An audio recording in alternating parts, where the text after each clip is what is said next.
Hello students, welcome to my YouTube channel maths idol. Myself doctor Kavita Gupta. बच्चों, मैं अपने इस चैनल पे बीएससी एंड इंजीनियरिंग लेवल का मैथमेटिक्स पढ़ाती हूँ। ये मेरा मैट्रिसेस का चैप्टर चल रहा है बेटा। इससे पहले मैंने आपको एलिमेंट्री रो ऑपरेशंस, उससे कैसे रैंक निकालते हैं, कैसे सिस्टम ऑफ इक्वेशन सॉल्व करते हैं, कैसे उसकी कंसिस्टेंसी मेजर करते हैं, ये सब सिखा दिया। आज हम सीखेंगे कि how can we find out the inverse of a matrix using elementary row operations, या फिर इस मेथड को बोल देते हैं कि गॉस जॉर्डन मेथड से आप इनवर्स कैसे निकालते हो। आज हम ये सीखेंगे। ठीक है बच्चों, तो चलो स्टार्ट करते हैं। देखो, finding inverse of a matrix using elementary transformations, या क्वेश्चन में लिखा आ जाए find the inverse of a matrix using Gauss Jordan, कुछ भी लिखा आ जाए बेटा, तो यही तरीका है करने का जो मैं अब आपको सिखाऊंगी। देखो बेटा, इसमें आपने करना क्या है, सबसे पहले एक प्रॉपर्टी देखो जिस प्रॉपर्टी के ऊपर ये मेथड बेस्ड है। देखो, an elementary row operation on the, ये देखो जो यहाँ लिखा है मैं रेड कलर से दिखा देती हूँ, this one, an elementary row operation on the product of two matrices is equivalent to the elementary row operation of its prefactor only। देखो बेटा, एक ये बहुत ही इंपॉर्टेंट प्रॉपर्टी है मैट्रिसेस की। ये आपसे क्या कहती है कि जब भी आप कोई एलिमेंट्री रो ऑपरेशन लगाते हो प्रोडक्ट ऑफ टू मैट्रिसेस पे, सपोज कर लीजिए आपको ए बी कोई मैट्रिक्स दिया हुआ है इक्वल टू सी, सपोज कर लो इस तरीके का कोई भी आपको दिया हुआ है, तो अगर आप product of two matrices A B matrix के ऊपर कोई भी रो ऑपरेशन लगाओगे ना, तो वो सिर्फ प्री फैक्टर मतलब जो पहले लिखा है उसको इफेक्ट करती है। ठीक है, और कोई भी अगर आप कॉलम ऑपरेशन लगाते हो ना, तो वो पोस्ट फैक्टर को इफेक्ट करती है, यानी कि इस बी को इफेक्ट करेगी। दोबारा से सुनिए, ये है प्री फैक्टर और ये है पोस्ट फैक्टर। जो बाद में लिखा है उसको पोस्ट फैक्टर बोलेंगे, जो पहले लिखा है उसको प्री फैक्टर बोलेंगे। अगर आप कोई भी एलिमेंट्री रो ऑपरेशन लगाएंगे ना, तो वो सिर्फ जो है प्री फैक्टर को इफेक्ट करेगी, सिर्फ ए को करेगी। ठीक है, और अगर आप कोई भी कॉलम ऑपरेशन लगाएंगे, ई कॉलम ऑपरेशन लगाएंगे, तो वो सिर्फ पोस्ट फैक्टर यानी कि ये पीछे वाला जो लिखा है बी, इसको इफेक्ट करती है। ठीक है, तो ये बहुत ही इंपॉर्टेंट प्रॉपर्टी है। इसका इस्तेमाल करके हम क्या करेंगे, इनवर्स निकालेंगे। देखो कैसे निकालेंगे। आपको पता है कि आपको ए इंटू ए इनवर्स आपका आइडेंटिटी होता है। ठीक है, अब देखो ए हो गया इसके अंदर प्री फैक्टर, ये हो गया प्री फैक्टर। ठीक है, और ए इनवर्स मेरा पोस्ट फैक्टर है जो मुझे निकालना है।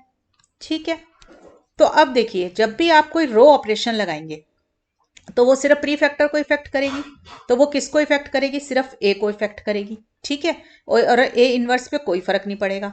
तो मैं क्या करूंगी, मैं इस तरीके से एलिमेंट्री रो ऑपरेशंस लगाऊंगी कि ये जो ए है ना, ये आइडेंटिटी मैट्रिक्स में कन्वर्ट हो जाए। ठीक है, और मैं सिर्फ एलिमेंट्री रो ऑपरेशंस लगाऊंगी ताकि प्री फैक्टर पे फर्क पड़े, पोस्ट फैक्टर पे फर्क ना पड़े। ठीक है, तो ये ए को मैं आई में कन्वर्ट कर दूंगी। ठीक है, जब मैं ऐसा कर रही होंगी तो यहाँ पे कोई ना कोई चेंजेस आएंगे इस आई में भी, क्योंकि हम पूरे उसके ऊपर लगाएंगे। सपोज कर लो आई बी में कन्वर्ट हो गया और ए को मैंने आई में कन्वर्ट किया अपने आप। ठीक है, ये A inverse as it is है, क्योंकि जब आप एलिमेंट्री रो ऑपरेशन लगाते हो तो सिर्फ प्री फैक्टर पे फर्क पड़ता है, पोस्ट फैक्टर पे फर्क नहीं पड़ता। अब देखो मेरे पास कन्वर्ट हो गया system I into A inverse equal to B. तो इसका क्या, आई को किसी से भी मल्टीप्लाई करते हैं आइडेंटिटी मैट्रिक्स को, तो वही मैट्रिक्स वापस आता है। तो इसका मतलब जो मेरा राइट साइड पे मैट्रिक्स बन जाएगा वो क्या होगा, मेरा ए इनवर्स होगा। ठीक है बच्चों, दोबारा से देख लें एक बारी। मेरे पास बेटा ये आइडेंटिटी है A into A inverse equal to I. ठीक है, मैं एलिमेंट्री रो ऑपरेशंस लगाऊंगी इस प्री फैक्टर के ऊपर, सिर्फ ए के ऊपर, और इसको आइडेंटिटी मैट्रिक्स में कन्वर्ट कर दूंगी। ठीक है, कुछ जो ऑपरेशन मैं ए पे लगा रही हूँ वही ऑपरेशन मैं आई पे भी लगा रही हूँ। ठीक है, जो मैं ए इनवर्स पे लगा रही हूँ ना, वही मैं आई पे भी लगा रही हूँ। तो इसमें भी कुछ चेंजेस आएंगे। सपोज कर लो ये चेंज होके बी बन गया। ठीक है, कोई भी मैट्रिक्स बी बन गया, तो अब ए बन गया आई और आई बन गया बी, और ये इनवर्स एज इट इज है, क्योंकि पोस्ट फैक्टर पे कोई फर्क नहीं पड़ता जब आप एलिमेंट्री रो ऑपरेशंस लगाते हो। ठीक है, तो ये सॉल्व होके क्या दे देगा मुझे, ए इनवर्स बी। तो इससे मुझे ए इनवर्स निकालना आ जाएगा। ठीक है, तो इस प्रॉपर्टी का हम इस्तेमाल करेंगे। तो आपने याद रखना है कि जब भी एलिमेंट्री रो ऑपरेशंस का इस्तेमाल करके आपने इनवर्स निकालना है, तो आप सिर्फ और सिर्फ रो ऑपरेशंस ही इस्तेमाल करेंगे, कोई कॉलम ऑपरेशन नहीं इस्तेमाल करेंगे, क्योंकि जैसे ही आप कॉलम ऑपरेशन इस्तेमाल कर देंगे आपका ए जो है इनवर्स गलत हो जाएगा। ठीक है, so you can apply only E row operations, rows के ऊपर काम करना है। ठीक है, तो कैसे काम करना है बेटा, ये देखो जरा कैसे हम निकालेंगे इसको। देखो आप सबसे पहले ना ए और आई इसको कंसीडर कर लो, ए ऑगमेंटेड आई मैट्रिक्स को। क्यों किया है, क्योंकि आप देखो आपके पास आइडेंटिटी है ए इनवर्स आई, तो ए पे और आई पे फर्क पड़ेगा, ए इनवर्स तो हमारा निकल कर आएगा अपने आप। ठीक है, तो ए और आई जिस पर फर्क पड़ रहा है हमने उन दोनों को इकट्ठा करके लिख लिया। ठीक है, ताकि हम ऑपरेशन जो भी लगाएं दोनों के ऊपर लगाएं। ठीक है, अब ये देखो इसका क्या मतलब हुआ, पहले ए के एलिमेंट्स लिखो। ऑगमेंटेड का क्या मतलब होता है, बढ़ा दो, तो हमने इसके आगे बढ़ा दिया। अब आई क्या होगा, देखो इनवर्स आपको पता है हमेशा स्क्वायर मैट्रिक्स का निकलता है, तो 3/3 मैट्रिक्स गिवन है, तो 3/3 ऑर्डर का ही आइडेंटिटी मैट्रिक्स ले लिया। सबको पता है आइडेंटिटी मैट्रिक्स 1 0 0 0 1 0 और 0 0 1 होता है, तो जिस ऑर्डर का मैट्रिक्स आपको क्वेश्चन में गिवन हो उसी ऑर्डर का आइडेंटिटी मैट्रिक्स ले लो। ठीक है, अब क्या करेंगे, we now apply elementary row operations on the, और सिर्फ एलिमेंट्री रो ही लगानी है, ये याद रखना, only on the above matrix in such a way that A convert हो जाए आपका आइडेंटिटी मैट्रिक्स में। अगर ए आई में कन्वर्ट हो गया तो आई जो होगा वो बी इनवर्स में कन्वर्ट हो जाएगा, सॉरी ए इनवर्स में कन्वर्ट हो जाएगा। तो देखो कैसे करना है बेटा, जो स्टैंडर्ड तरीका सिखाऊं उसी से करना, हमेशा काम बहुत आसानी से हो जाएगा आपका। देखो सबसे पहले वही काम करना है, फर्स्ट कॉलम को देखेंगे, फर्स्ट कॉलम का जो फर्स्ट एलिमेंट है मैट्रिक्स का उसको 1 बनाएंगे। ठीक है, तो इसको 1 बनाने के लिए आप क्या करेंगे, इसके नीचे देख लो कहीं पे 1 है, तो यस हमारा R2 में यहाँ पे 1 दिखाई दे रहा है, तो हम R1 और R2 को इंटरचेंज कर देंगे ताकि हमारा जो है ऊपर 1 आ जाए। तो हम क्या करेंगे, R1 इंटरचेंजेस R2। ठीक है, ताकि मेरा फर्स्ट एलिमेंट जो है वो 1 बन जाए। तो मेरा 1 1 1 0 1 0, जो भी काम करना है पूरी रो के ऊपर करना है, ऐसा नहीं कि सिर्फ ए साइड पे कर दिया, नो। ठीक है, तो मैंने R1 और R2 को बेटा इंटरचेंज कर दिया, क्लियर, राइट।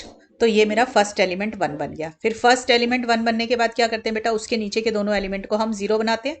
तो हमारे को पता है कि हमारा फर्स्ट गॉस एलिमिनेशन मेथड में हम क्या करते हैं, फर्स्ट एलिमेंट पहले 1 बनाओ, फिर उसकी हेल्प से नीचे 0 बना लो उसके। तो इसमें ऑपरेशन क्या लगाओगे बेटा, देखो R2 के अंदर चेंज लाना है, तो R2 एरो R2 माइनस, जिस एलिमेंट को 0 बनाना है, मुझे इस 2 को 0 बनाना है जहां मेरी पेंसिल है, तो इस एलिमेंट को लिखेंगे, और हेल्प किसकी ले रहे हैं हम, ऊपर वाले 1 की, जो कि R1 में प्रेजेंट है, तो हमने लिख दिया R1। तो फॉर्मूला बन गया R2 goes to R2 minus 2R1। अब बेटा R2 के नीचे R2 के एलिमेंट्स लिख लो, और R1 के नीचे R1 के, तो R2 के एलिमेंट है 2 3 -1 1 0 0। पूरी रो लेनी है बेटा, ये याद रखना है, ऐसा ना हो कि आप राइट साइड लेफ्ट साइड पे चेंज कर दो और उस पर भूल जाओ। ठीक है, R1 के नीचे R1 के एलिमेंट्स लिख लो बेटा, तो ये क्या आ जाएगा, राइट। अब इससे जो मैट्रिक्स आपका बन गया बेटा वो लिख लो यहाँ पे, देखो फर्स्ट रो में कोई चेंज नहीं, ठीक है, सेकंड रो में चेंज आया ना, तो सेकंड रो में जो चेंजेस आ गए हैं उनको लिख लो, 0 1 -3 1 -2 0, और थर्ड वाली रो एज इट इज कॉपी हो जाएगी। क्लियर है यहाँ तक सब बच्चों को, राइट। अब क्या करते हैं बेटा, उसके बाद हमने देखा कि थर्ड वाली इसके अंदर ये वाला जो एलिमेंट है फर्स्ट कॉलम के अंदर लास्ट एलिमेंट जो है ये तो अपने आप ही 0, तो हमें करना नहीं पड़ा। ठीक है, नहीं तो इसको भी 0 बनाते। तो फर्स्ट कॉलम हमने 1 0 0 बना लिया। अब सेकंड कॉलम को बनाएंगे 0 1 0, क्योंकि मुझे इसे आइडेंटिटी मैट्रिक्स में कन्वर्ट करना है। तो इसको करने के लिए बेटा हमेशा पहले सेकंड कॉलम में आयो ना, तो सेकंड कॉलम में जो डायगोनल एलिमेंट है ना ये A22, इसको 1 बनाते हैं।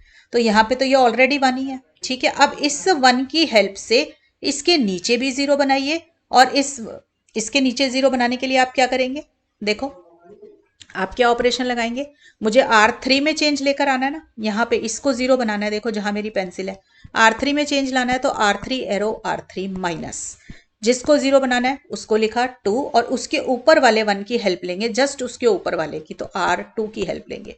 कोई बच्चा R1 की हेल्प ना ले लेना कि वहां पे भी तो 1 है मैडम वहां से ले लें, नो, क्योंकि उसको लेंगे तो फिर ये वाला एलिमेंट जो है ना बेटा 0 वाला जो यहाँ पे आया हुआ है जिसको हम ऑलरेडी 0 बना चुके हैं, ये चेंज हो जाएगा।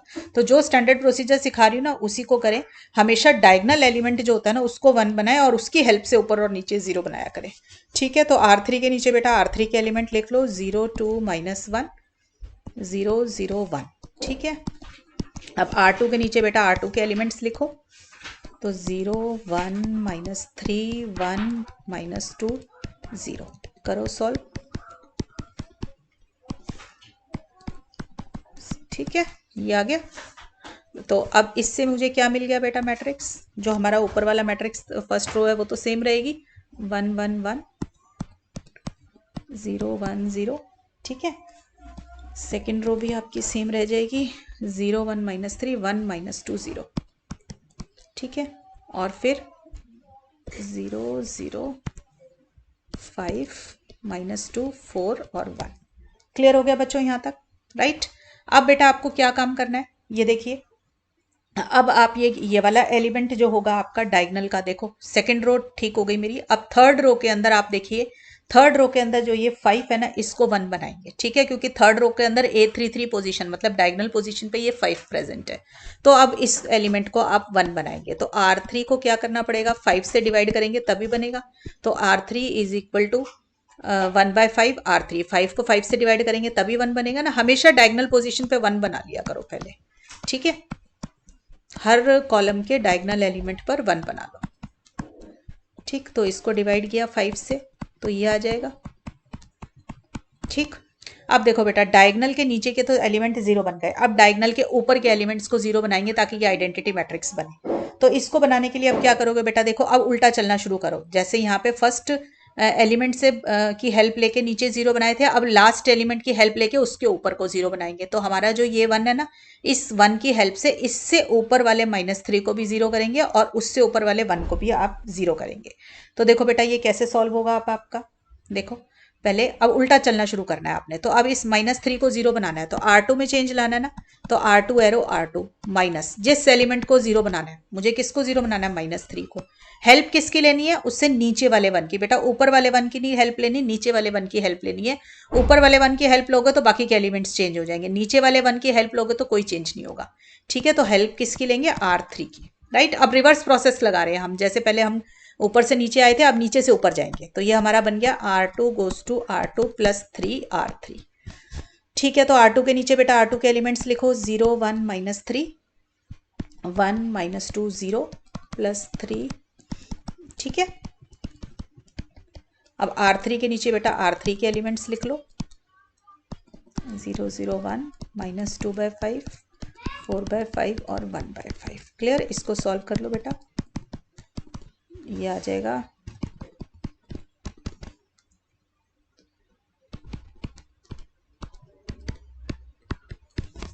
ठीक, तो ये आ गया आपके पास, ये मेरी क्या आ गई है, R2 निकल कर आ गई है। इसको बेटा फिट कर देते हैं इसके अंदर, तो देखो मेरे को क्या मिल जाएगा मैट्रिक्स।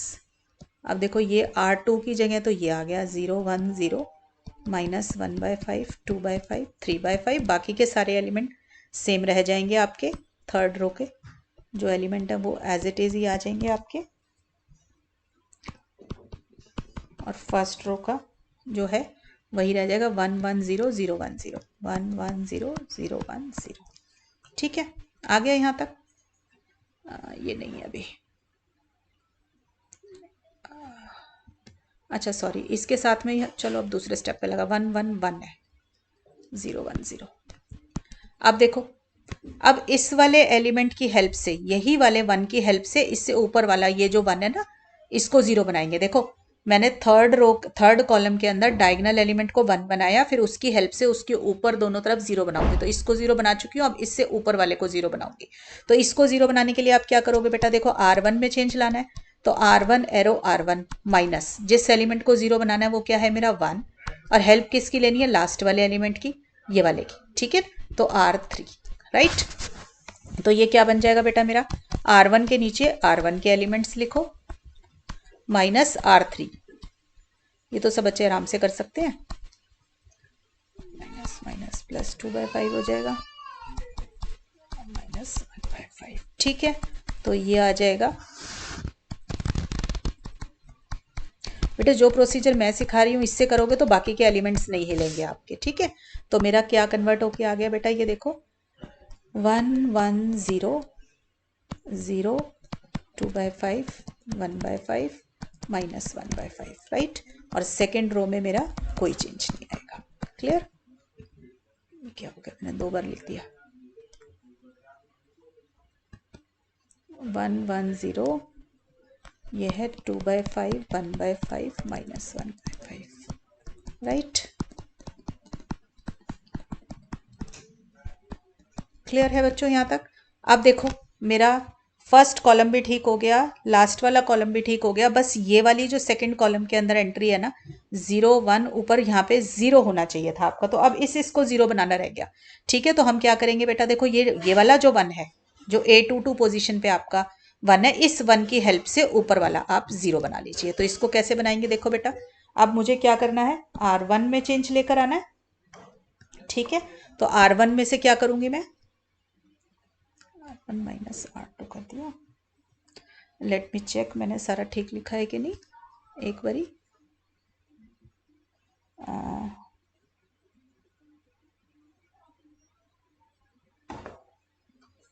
यहाँ तक आ गया मेरे पास। अब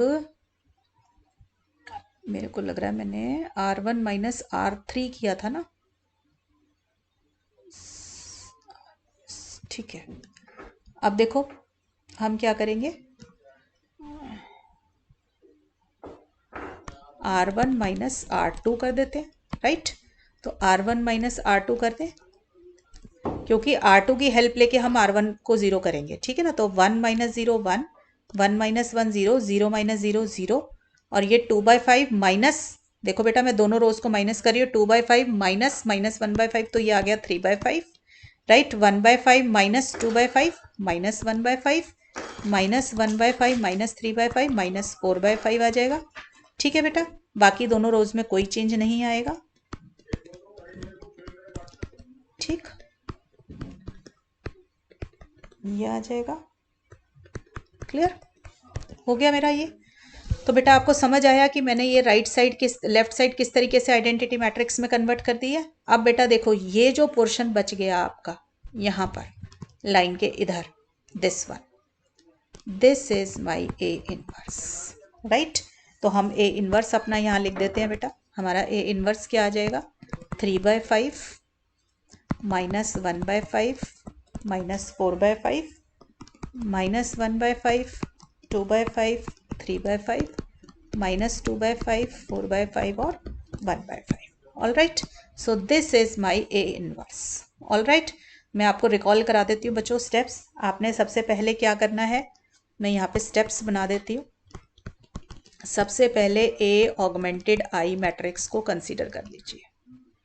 ठीक है, then apply elementary row operations only, सिर्फ यही लगानी है और कोई नहीं लगानी है। कॉलम लगाते ही क्वेश्चन गलत हो जाएगा। Operations only to convert A into I.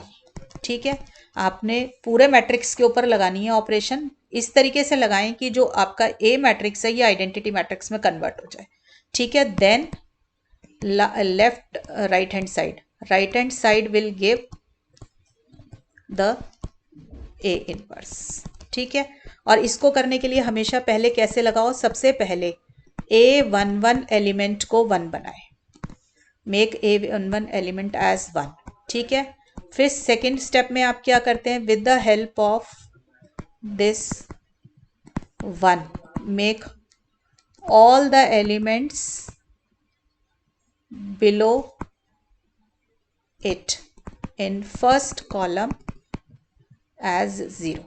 ठीक है, देखो मैंने क्या लिखा है, ये यहाँ पे है ना आपके पास, ये A11 ये A12 ये A13 एलिमेंट है, और यहाँ पे आपके पास आइडेंटिटी मैट्रिक्स था, यही लिया था ना आपने।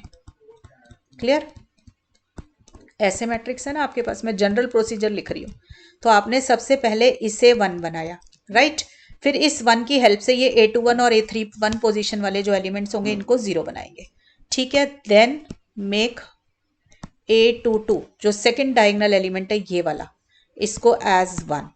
ठीक है, फिर with the help of this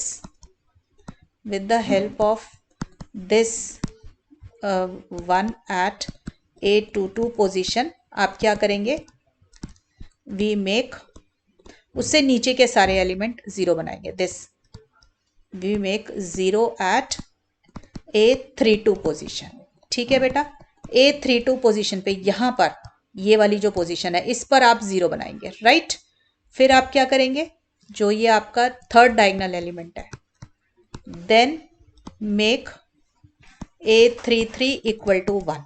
ये वाला जो डायगोनल एलिमेंट है इसको 1 बनाएंगे, हमेशा डायगोनल एलिमेंट को 1 बनाइए, उसकी हेल्प से ऊपर और नीचे 0 बनाइए, ठीक है। Then with the help of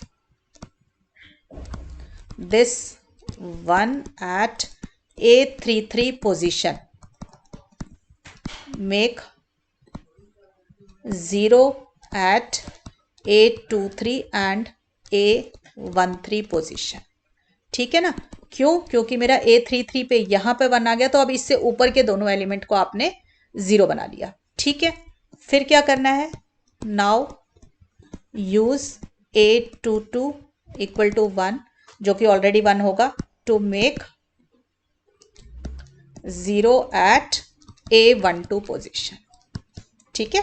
जो उससे ऊपर वाला है ना, ये वाला देखो, जहां मेरी पेंसिल है यहां पे फिर 0 बनाएंगे, ठीक है। दिस विल कन्वर्ट, जहाँ आपका ए जो है इसको पूरे को आइडेंटिटी मैट्रिक्स में कन्वर्ट कर देगा, तो जो लास्ट में यहाँ पर लाइन के बाद जो लिखा हुआ आएगा वो आपका पूरा ए इनवर्स निकल कर आएगा, ठीक है बेटा। ये एक स्टैंडर्ड प्रोसीजर सिखा दिया मैंने आपको कन्वर्ट करने के लिए।